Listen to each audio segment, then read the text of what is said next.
Today is Thursday, June 11th, 2015, and we are here today to interview Sister Rita Ruetz. Our first question is, we would like to know about your journey of faith. What led you to the religious life? It was where we lived, and my family history. We lived on a farm. Dad was a farmer. I don't even know if Remus was big enough to be a village. I don't think they ever had more than 300 people in Remus. But we lived a mile from Remus. What state is this? Michigan. Michigan? Okay. It's halfway between Mount Pleasant and Big Rapids, if you know where they are. Okay, yes.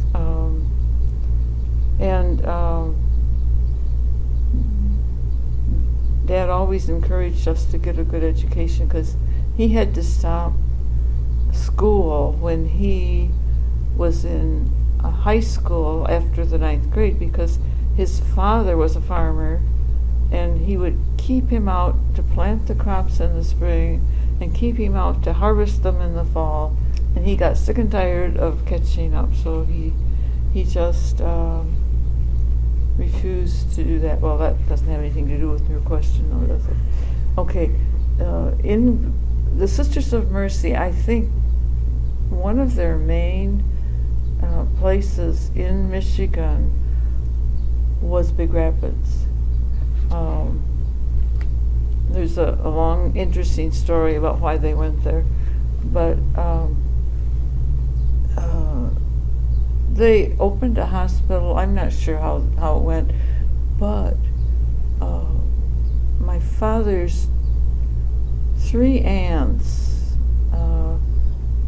2 of them became Sisters of Mercy, but the other one died in the novitiate from, I don't know if it was the flu, it was some epidemic, during the First World War. And then his sister became a Sister of Mercy. And I think perhaps the reason those 3 became sisters was because of the proximity to Big Rapids. It was only 20 miles away.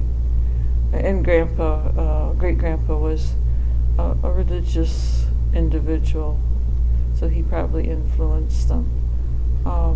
I never knew great-grandpa, though. So I knew Sister Mary Anselm and 2 of my dad's aunts, Sister Mary Ursula and Sister Mary Agatha,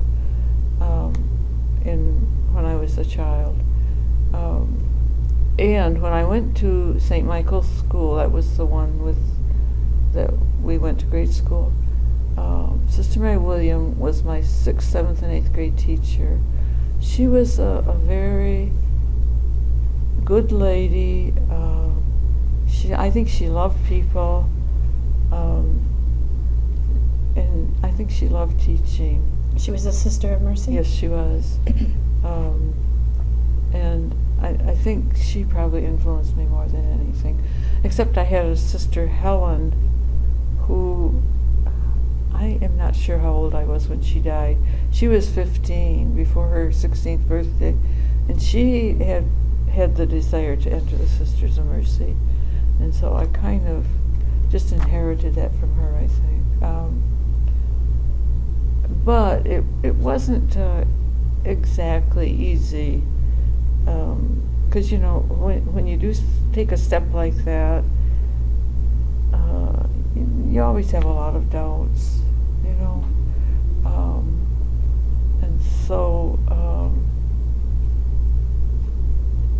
but I'm glad I became a Sister of Mercy. Okay, so tell us why. I've learned, well, I always loved the beauty of nature, but I'm understanding more and more the beauty of people, and I think probably Sister Mary William had a lot to do with that. And how much God loves people. I'm amazed at that.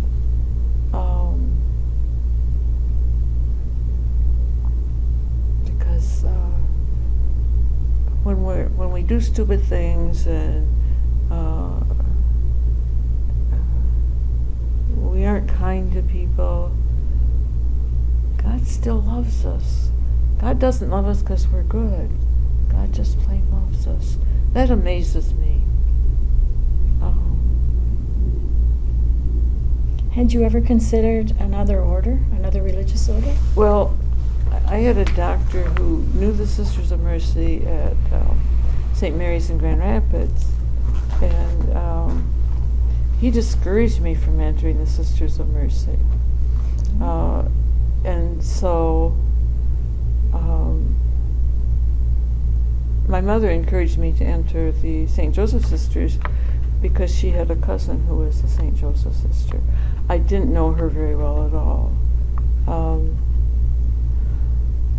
And so because of that, I went to college a year at Central, which was 20 miles east. And it was during that year I said, that's nuts, I'm going to the Sisters of Mercy, you know. Now, this was your freshman year in college? Yes. Okay. But the only reason I went there was because of that.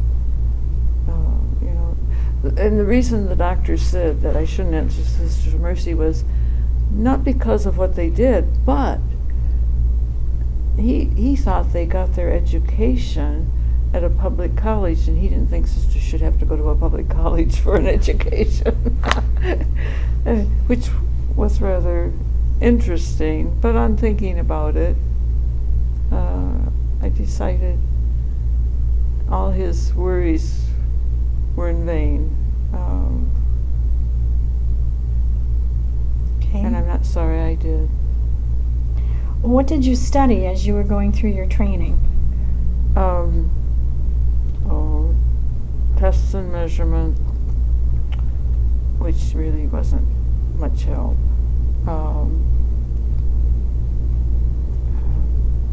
Classes that we would be teaching. So you became an educator? Yes, in fact, I ended up teaching more primary grades, second grade mostly. And I really loved it when kids learned to read and got so excited about it. Yeah. So what was your role at Mercy College? A student. You were a student there? Yes. And you went through your postulant and novitiate years there? Yes. So, okay. What can you tell us about your time there? Well, do you have a favorite story, a fond memory? If I had thought about it more, I probably could have a favorite one, but you know, living with the other novices, the other, you know. Yeah.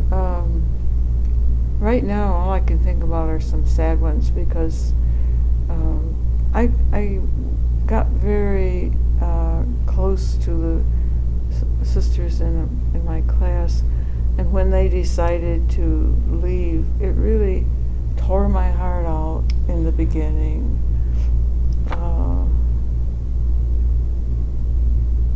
But how many out of your class ended up leaving? Well, not a whole lot. Not a lot. Elizabeth Siren was one of them, and I think after she left, she ended up teaching there eventually.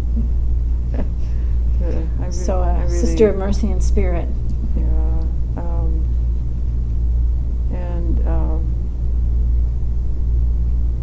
Well, one of my classmates, Sister Thomas Mary, said I had two speeds, slow and stop. How do you like that for a story? That's a story. Okay, so what's the story behind that now? You've got to give us that. Well, I think I always had to think about things before I did them, which would slow you down a little bit, quite a bit. Oh. So did you do that too with thinking? You know, yes, yeah. Always. Always. Always. Always. So how has your, tell us a little bit about your ministry with the sisters. We know you taught second grade. How long did you do that? What did you do? Did you do anything beyond that? Yes, I did. Okay, so how long did you teach? 30 years about. 30 years. Yeah. And these were in parochial schools? Yes. Okay. Yes. 1 year I did teach in the Montessori, which was on the grounds of the college. Yes. Sister Mary Innocence. No, it was not Sister Mary Innocence. I think it was after Sister Mary Innocence left. I taught one summer with her though, but I taught with Sister Mary Carlos when she was there. Now, what grades was Montessori there? It was preschool. It was all preschool? Yes.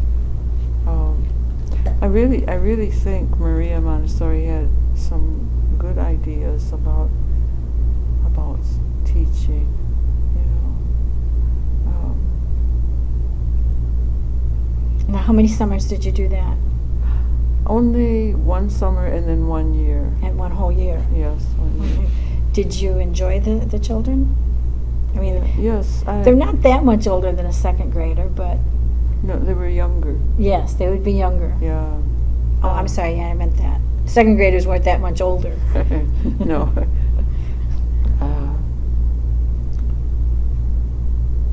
No, I really enjoyed learning right along with them because it was, you know, I read some books about Maria and some of the ideas she had. She was a very good lady, I think, for what she did.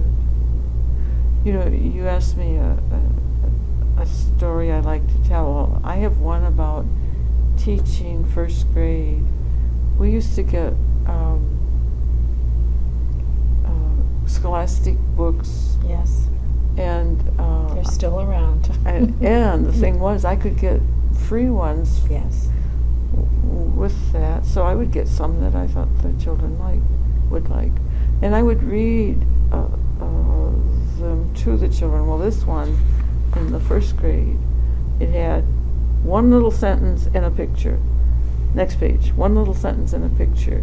And one day I was having reading class with a group, and this little first grader comes up waving this book and says, "Sister, I can read, I can read." I love that. Yes. I think that's why they had a lot of pictures and not a whole lot of words so that kids could get into it. So, after your 30 years of teaching... Oh, yes, you asked me that and I kind of got waylaid. That's okay. I'll bring you back. Sister Paulita Walters had worked for a short time in Benton Harbor, and I'm not sure what she did that got her acquainted with what was going on in Benton Harbor. Their school system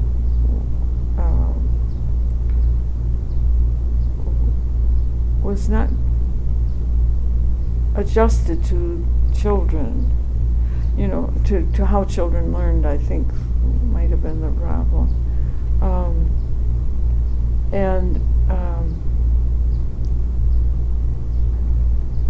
She started kind of a preschool working with children, but also she brought the mothers in to show them how to help the children learn. And she's still there, in fact, and still doing that. And a lot of the children in Benton Harbor never finished school, but a number who have gone to the Readiness Center have finished school. In fact, some of them have gone on to college. And she actually got the local college there, I forget what the name of it is, to teach something, I don't remember what it was right now, to the mothers so that they could have classes. So I think she started something there. And after 9 years, well, I didn't tell you what I did. The mothers wanted to meet after they worked with the children. You know, they had to wait for the children. And so someone was there working with the ladies before, and they did crafts mainly, I think. And so when I went there, I started with crafts, but we had some sewing machines, a lot of different kinds that are given to the Readiness Center, and so let me see. Someone, oh, I know, the Catholic Community Center that worked there, someone offered them some drapery material. This lady would make drapes for these different companies in the area. I think she might have gone to Kalamazoo too. But she had all this material left over, and her daughter said to her, "Mother, you have to get rid of this. It's kind of clogging up the works." And she hated to get rid of it because it was such good material. So she offered it to the sisters in the Catholic Community Center, and they said something to me. So I found a pattern that was simple. It put together long strips of material at, I don't know what you call that. The strips weren't, square. They would end up going this way. Long rectangles? Yeah, they were long, but still, it was called the Around the World quilt. Oh yeah, I know what you're talking about. Yeah, so the quilting, you used them for quilts. Yeah, and like a spoke. Yes, now they had never attempted anything that big, but I had never attempted anything that big either. So this happened during Easter vacation. So during Easter vacation, I had to make a quilt to see if it was possible for me to teach them how to do it. So you did it in 1 week? Well, we might have had more than that time. Okay. But what I was able to do was to piece it. It's a very simple quilt to make if you do it correctly. A couple of the ladies didn't do it correctly, but still they had a nice quilt. But so you taught them how to make a quilt? Yes, but not all of them. We had several groups. Can't remember how many. And one of the groups had a project that they hadn't finished, and I knew they would never get finished so that they could make a quilt, so I didn't give them the choice, and they were mad at me. But because it was important for them to finish what they started. So how long did you do that? Well, that was really the only time we did it, because I can't remember if I left after that year. So you lived in Benton Harbor then? Yes. Briefly? Oh, 9 years. No, 9 years, okay. Yeah. 9 years. And I'm not sure what year we did the quilts. It might have been my last year. They were kind of phasing me out of the business because the women had these classes from the local college, and they really didn't need me full time. And so that's when I started looking for another job. And I found a job here at Macaulay Center in activity department. And I was there for 9 years. So did you make more quilts here? No. No? No. We did simpler things. But So did you just stay on here then after your 9 years? What I did, we worked 8-hour days here, and I got to the point where I could not work 8-hour days anymore, and so I decided to retire. And that same year, Macaulay Center opened up to people under 80, and that same year, this sounds strange, but it happened. That same year, we were living, 3 of us were living at the high school convent, and that same year they decided they needed the convent rooms for offices, and it kind of all fit together. Because I knew the people here, I knew the people who worked here,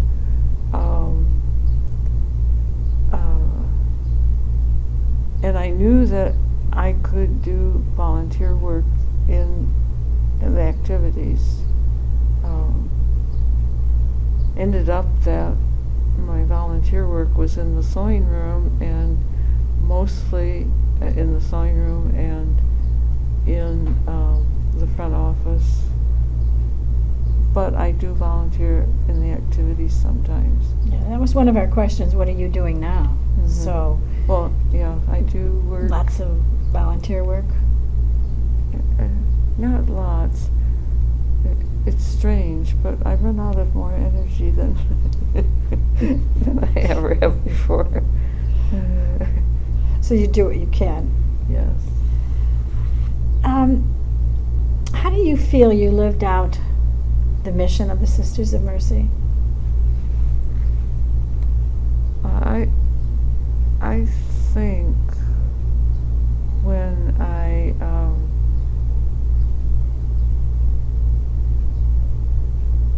I can be loving to somebody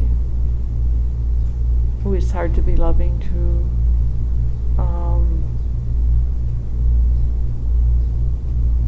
when I can pray for people that get my goat,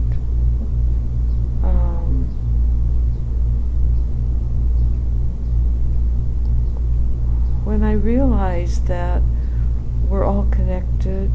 You know, I never really realized how much we're connected before.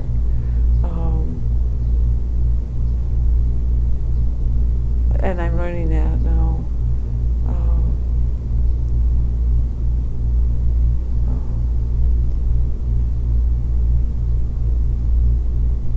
I think when, like the Holy Father is saying,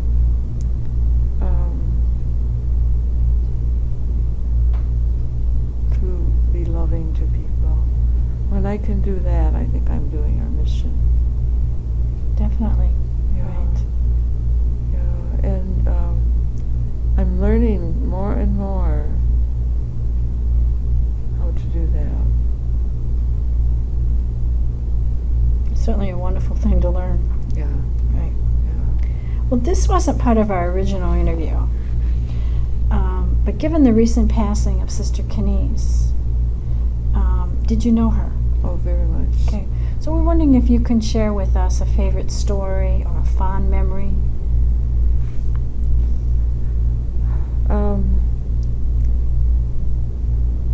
What I remember of her is mainly, I never worked with her except when she was doing remedial reading at the high school that closed. I can't remember the name of it. That she was East working. Catholic, maybe? It might have been. She needed help with students she had, and so I and some of the other sisters and one of the drivers volunteered down there, and I was amazed at what she did. You know, she really helped those students. And then at the same time, the school was closing, and she was working hard to get Crystal Ray into Detroit, to make up for the lack of Catholic schools Right. and high schools in the city. And I know that she also, but I had forgotten this, she also started Mercy Education Project downtown. Right. And I'm just amazed at all that she did. And I know she did a lot of things that I don't know about. Sure. I'm very amazed at her. We have another question. Did you know Sister Agnes Mary Mansour? Not very well, but Okay. yes. Do you have a story that maybe you heard?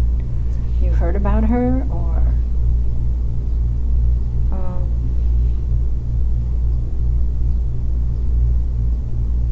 I have to think about her. It was a long time in art. Yes. I know she did some mercy things while she was with us, but I can't remember what they were. Sorry. No, that's okay. So now I have one last question Sure. for you. Is there anything we haven't discussed that you would like to tell us, or that you would like to expand upon? Let me look at my notes here. Sure. Okay.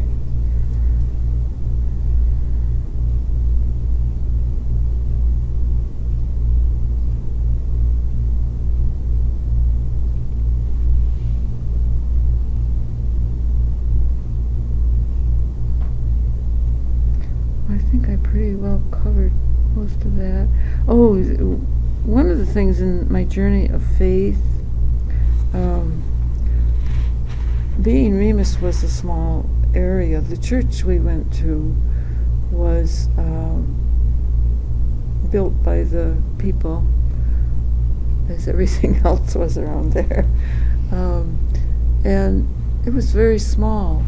But I remember going to church and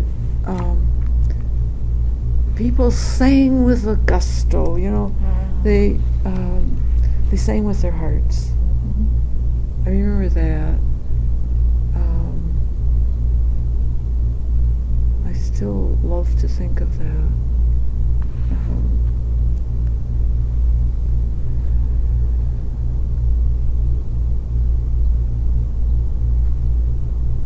Could I tell you about my grandfather? Please.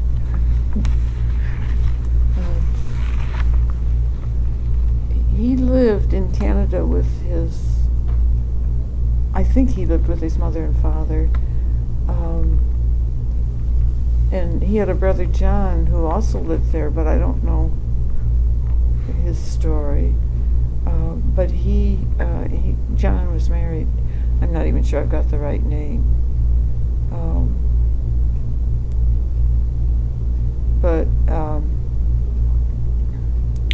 his father died, and I don't know the circumstances of why they came to Michigan, but they came to the Remus area.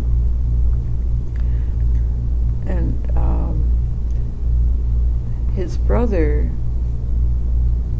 built a house off 20, and Grandpa worked for farmers, to make a living. And I suppose he was supporting his mother. And he bought 40 acres of land for $5, I think it was, something like that. Wow. I know it. So that tells you 1850 maybe, something like that. And he cleared about 13 of those acres, and on the cleared spot he started building a house and whatever else you need on a farm, I suppose. When he got enough of a house built, he married my grandmother, who was 17. Now, the only reason I know this was my dad's sister Anna was getting married when she was 17, and Grandma was having a cat fit about it. And Aunt Anna said to Grandma, "You were only 17 when you got married." Grandma said, "I was not. I was 17 and a half." I love that story. They're different times, right? Yeah. But I kind of got waylaid from Grandpa. But the house that Grandpa built was the house that my family lived in all the time I was home. Is it still in the family? No, Bob was keeping it for my mother, after Dad died, and he knew he had to keep heat in the house. Well, for some reason the furnace went off, and the water pipes broke, and Mess. yeah, and so Bob finally leased it out to somebody, and the person who leased it told Bob that he wanted to have a home of his own. So Bob got permission from my mother, I think, or from the family, to sell it. It's still standing. Oh, that's great. Like, it must be about 175 years old. Wow. Yeah, we had wainscoting in the dining room, hardwood floors. Real wood, I'm sure. Yeah, Grandpa must have been a genius, I don't know. He planted cherry trees in the front yard, and he had apple trees in the acreage beside the house. Oh, and when Grandpa was dying, I was just 3.5, and Dad took me to see Grandpa, and he was laid out in the entryway, which was just big enough for a casket. And I remember saying to Dad, "Daddy, why won't Grandpa talk to me?" Poor Dad. That was his father. Yeah, what do you say to a 3-year-old? And he didn't say anything. And I said, "Daddy, why won't Grandpa talk to me?" Then he said, "Let's go see Grandma." I didn't want to see Grandma. I wanted to talk to Grandpa. How do you like that for a memory? It's a memory. Well, we thank you very much for your time. I kind of enjoyed it. We did too.